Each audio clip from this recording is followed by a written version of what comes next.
Just made the most delicious chicken wings of my life in my air fryer. Cute Our Place air fryer. Although I'm not sure they're entirely cooked all the way through. I don't know. It's brown, it's not pink, no? Kinda dirty. Anyways, this video is not about chicken, but I will be eating this chicken while I tell you about why you can do it.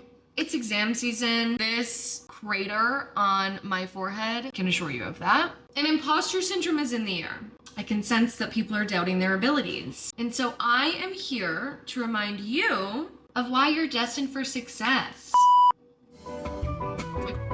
It's not too big, is it? That's good, right? You just want to sit right?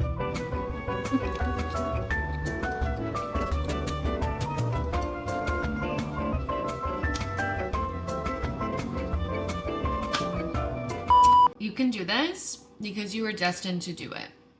It is written in the cards for you.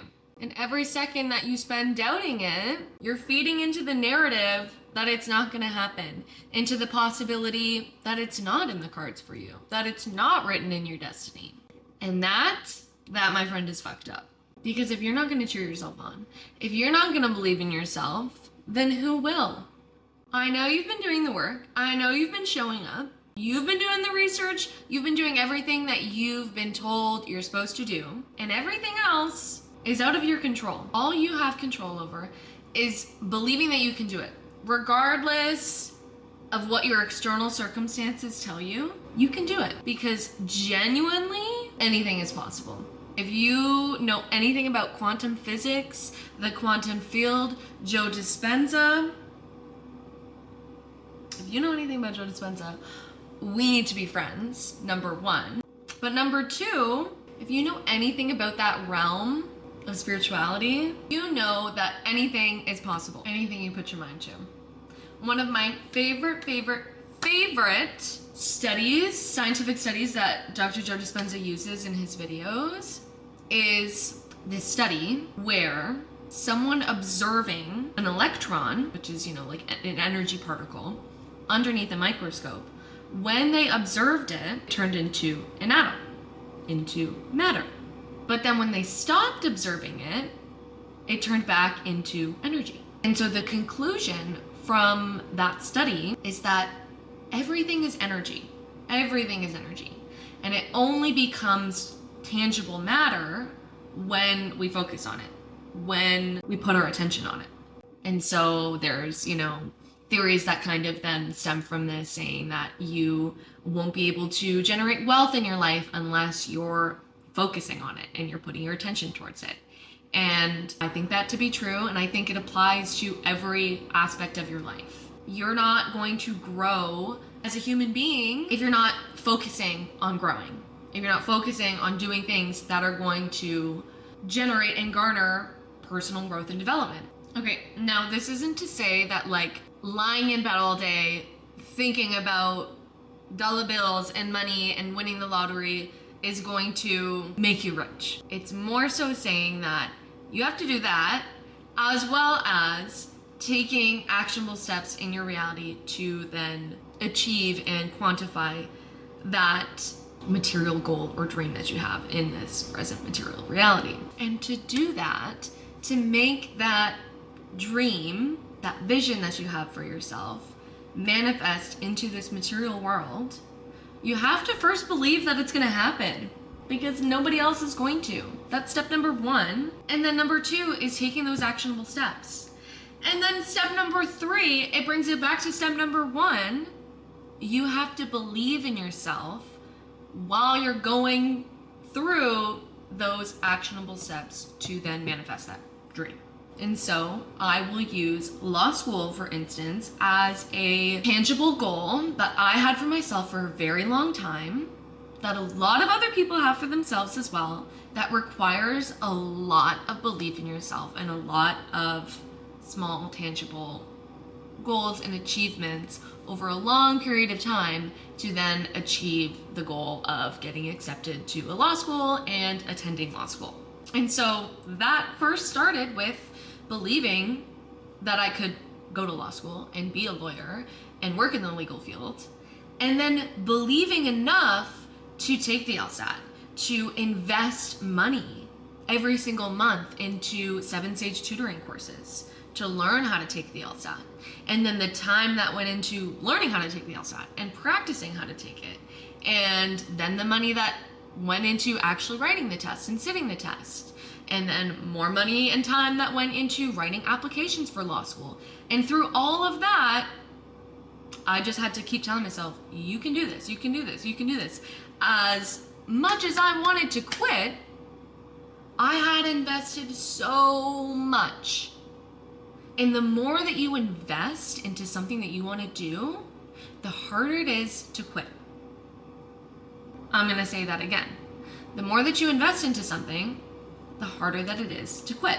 So if you find yourself often having a hard time committing to something, it's probably because you haven't invested enough. And I feel like investing into the process is half of getting to the end result. If I didn't invest in my mental, physical, emotional, educational well-being for the last 5 years, I wouldn't have graduated with a degree out of COVID. I wouldn't have been able to finish the LSATs. I studied for like 2 years on and off. It was ridiculous.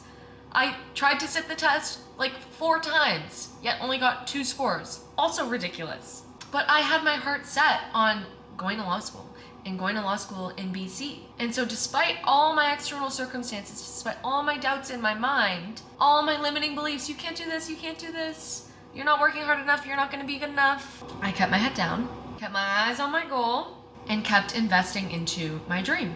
And now the hard thing with investment is that the biggest component required of investment is time and consistency, which are also the hardest things to maintain, alongside having belief in yourself and giving yourself compassion throughout this process, not beating yourself up, so that you have enough motivation to keep wanting to work towards your goal. It's kind of a tightrope that you have to walk of balancing pushing yourself and disciplining yourself enough to achieve the goal that you want, while also loving yourself and having compassion and allowing for breaks and rest days enough where you have the energy and you have the time and the space to rest and recuperate and rejuvenate enough to keep applying that effort over and over and over again consistently. And the crazy part about that whole process is that it's not going to be linear. It's not going to look like what you want it to look like, what you expect it to look like.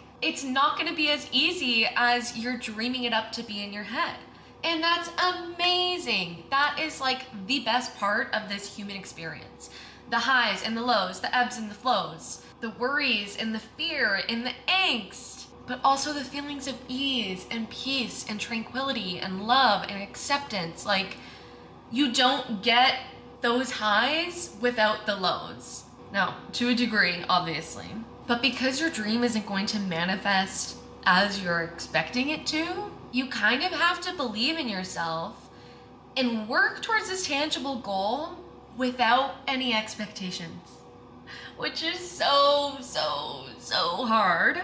Literally probably the hardest thing that I struggle with and have to work on, because I am a woman of perfectionist tendencies. I am a chronic overachiever, and I set the bar so high for myself. When I come anywhere short of that super exceedingly high perfect standard, I'm a failure. And I know a lot of people resonate with that as well. And it's not your fault that you think that way. We're hardwired to operate this way by our society. So start there with giving yourself some compassion for the way that your brain operates, but also recognize that nobody else is going to rewire that mode of thinking except for you. Nobody else can do the work except for you. And so that's also, I guess, a positive side to the fact that the speed in which time passes in this dimension is kind of slow. And it kind of takes a long time for something that you think up in your head, like going to law school or med school, or, I don't know, going on a trip, it takes a little bit for that to then manifest in your current reality. Finding your dream job, things that don't really come easy. It takes a long time for them to come into your physical reality. And so while that sucks for people that are impatient, it's also great because you get to learn so much throughout that time. You get to work on so much, and you get to experience all the highs and lows and all the different emotional states that make us humans. And I think at the end of the day, that should be the main focus of our life and existence, our relationships with the people around us, how we make other people feel, how we treat ourselves, how our soul develops through this lifetime, not just how much money you make or what career you have.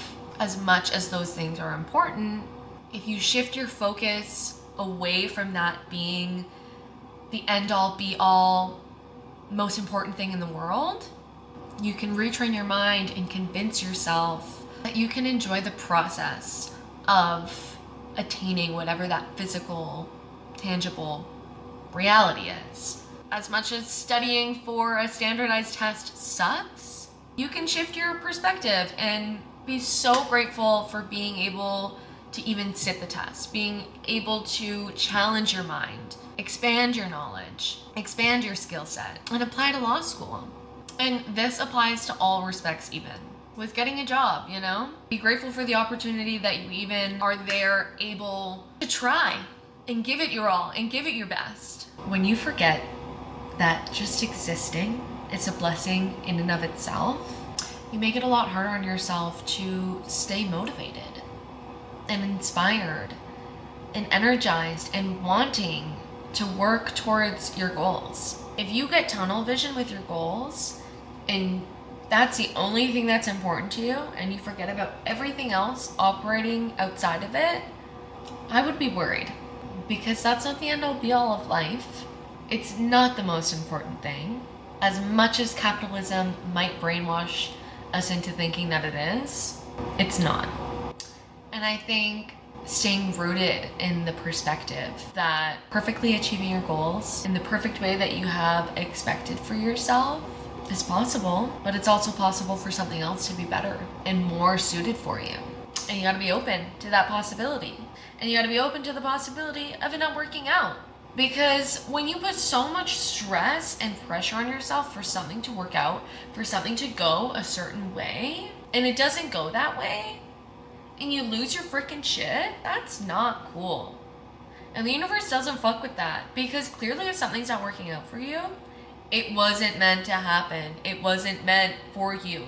So stop trying to force it. You just have to have faith in yourself. Trust in the process. Stay committed to those small, tangible goals and steps every single day that you can do to work towards achieving your goal. If that's having a six-pack, doing some abs, 10 minutes, 20 minutes of abs every single day. If that's going to law school, study for the LSAT, 2-3 hours a day. If it's get a promotion, work on expanding your education, your knowledge, your training, ask for more responsibility, inquire about what you need to do to get to where you want to go. And then all you can really do is do whatever it is that's going to get you there, and believe in yourself as you're doing those things. Because if you don't believe in yourself and you're not trusting in the process and you don't stay focused on how much of a blessing it is to just be here, you can so easily lose sight of the bigger picture. You can so easily get that tunnel vision, put on those horse blinders, not see anything else, and think that getting the boyfriend, getting the job, getting the promotion, getting the designer bag is going to be the end all be all of your existence. And then what happens if you get that thing and it doesn't go exactly how you planned it, exactly how you wanted it to be? What if the purse falls apart? What if it functionally isn't designed the way you thought it was going to be? What if the boy's actually abusive? What if he has a micro penis? You can very easily think things are going to go one way, put all your eggs in one basket, hold out for one thing, and it not happen. And then if you don't continue to believe in yourself through that process of shit not working out, you maybe not getting the LSAT score that you wanted, you maybe not getting into the school that you wanted to, you maybe not getting the promotion, If you let those physical material things deter you from believing in yourself and sticking to your path and working on what's right for you and remaining committed to manifesting your dreams, well, then your dreams are never going to manifest. And that's the key piece that everyone misses, I think, in believing in themselves and believing in themselves enough to achieve their dreams. Because achieving your dreams, I guarantee you, when you ask someone, what your lifelong dream is, it's not something that can be achieved overnight. A lot of the times it's something big, it's something complex. If you're a dreamer, you resonate with this. It's an intangible thing. And to make something so big, tangible, you have to respect that there's timing that comes with that. Timing that you have no control over. Timing that you don't understand the methodology or the science or the logic behind. And lessons and drawbacks and hurdles and breakdowns that all have a purpose that you don't really understand. And so if you let that lack of understanding prevent you from keeping on your path and working towards whatever it is that you want to achieve, you're fucked. I hate to break it to you. Most good things in life don't come easy. And you gotta keep at them. And if you're doubting yourself, it's probably the universe testing you to see if you want it bad enough. If you're really gonna believe in yourself enough to sit through those uncomfortable periods, to change, to ask for help, to replan, redesign, shift gears. You have to be willing to roll with the punches, because if you're not, I just don't think it's in the cards for you. Because if you want it bad enough, you will find a way to believe in yourself when all odds are stacked against you, when it seems impossible. It makes me think of that Meek Mill song. This song is so good, Wins and Losses. Oh, let me just play a little for you. Like, this intro, when I was going through my darkest times, I would blast this shit in my headphones on this Stairmaster, like, oh, getting in my element. You have to. Okay, my battery literally was exhausted, totally died. I'm filming this while it's charging, so let's try and wrap this up. This song though, intro, fire. Eat the dream. You have to sleep the dream. You have to dream the dream. You gotta touch. You have to see it when nobody else sees it. You have to feel it when it's not tangible. You have to believe it when you cannot see it. You gotta be possessed with the dream. The dream. And then it goes off into his whole rap verse. So good. But if you're ever doubting yourself and you're ever doubting your ability to achieve your dream, I find music really helps. Motivational, inspiring rap especially. And it helps keep you in perspective that none of this is gonna come overnight. None of this is easy. And you gotta keep working at it when you can't see how it's really gonna manifest in your physical reality. And I think to do that, to be a healthy level of obsessed with your dreams, is to allow for rest, believe in your capabilities above all else, above all trials and tribulations. At the end of the day, you have to be the one that's believing in yourself the most, that you can achieve this and you can do this, because that is what's going to carry you throughout all the effort you're exerting to achieve this dream. And I think part of believing in yourself to achieve your goal is to remind yourself constantly of physical representations, physical, tangible confirmations of the fact that you can do what you set your mind to. If you get a new personal best at the gym, running, on your LSAT score, take that as a representation of you have what it takes to do what you want, to put your mind towards what you want to do and make tangible whatever it is that you dream of.